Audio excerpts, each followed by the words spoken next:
Democratic Party brand just overall. Polling shows this. A poll out from Quinnipiac shows the party's favorability rating at 20%, with 72% disapproving. Republicans are also planning to paint Democrats as out of step with the average American voter, especially in light of the socialist wave sweeping across the Democratic Party. Some could say communist wave. A close aide to President Trump telling Axios, quote, voters have to hate the Dems more than they hate us, and we have material to work with. Joining us now to discuss the upcoming midterms is House Majority Whip Republican Congressman from Minnesota, Tom Emmer. Congressman, always a pleasure. Good to see you. Good to be with you, Bob. Katrina. So the last part that Katrina just read is Republicans got to get voters to hate Democrats more than Republicans. Can we take that a step further, maybe find a strategy that also people like Republicans better than Democrats, too? I think that maybe could be a part of it as well. Here, talk about it and the plan, you think. All right, look, you guys are talking about all the right stuff. I'm going to add something, though, to your narrative that we started with. There's a Harris poll on voter enthusiasm that came out within the last 2 weeks. Very interesting. Usually you have an enthusiasm gap right now, and it doesn't close till sometime in September, October.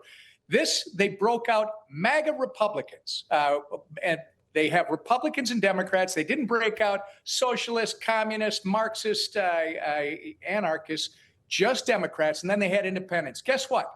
The MAGA Republicans, 8 to 9 out of 10 of them are planning on voting in the midterms. Those, by the way, are the MAGA Republicans, the Trump voters that we've been told for 2 years aren't going to show up without President Trump on the ballot.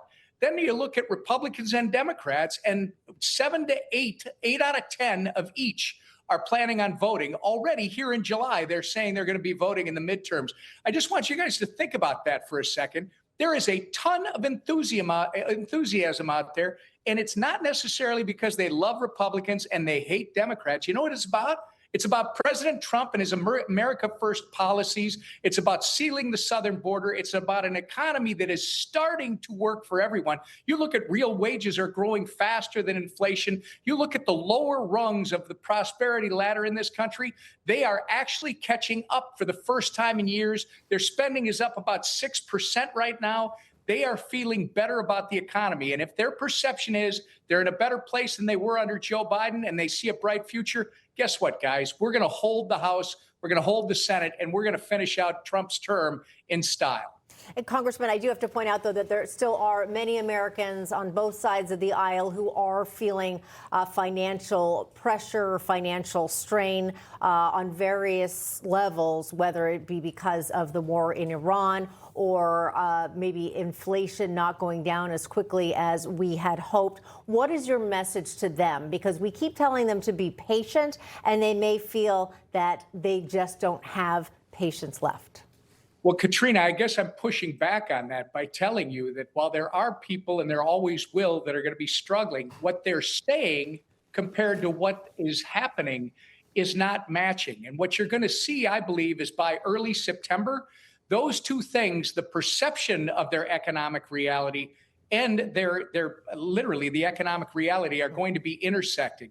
The economy, nobody's talking about 99-cent eggs. And you're correct, by the way, when you talk about, for instance, gas prices. Gas prices, because of the war in Iran, have been definitely impacted, and people see that on a daily basis.